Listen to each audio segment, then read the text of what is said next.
হে বাংলাদেশের সনাতনী হিন্দু সন্তান, স্বধর্ম সম্পর্কে জানার আগে কারো সাথে তর্কে যাবেন না।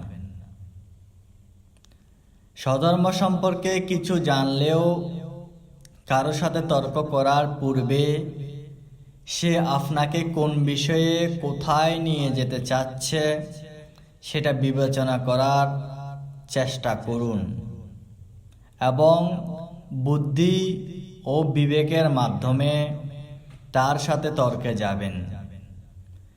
যবে সনাতন ধর্মের কথোপকথন নিয়ে বর্তমান বাংলাদেশের অবস্থানরত অবস্থায় তর্কে না যাওয়াই উত্তম, কারণ বাংলাদেশের জনগণ সনাতনী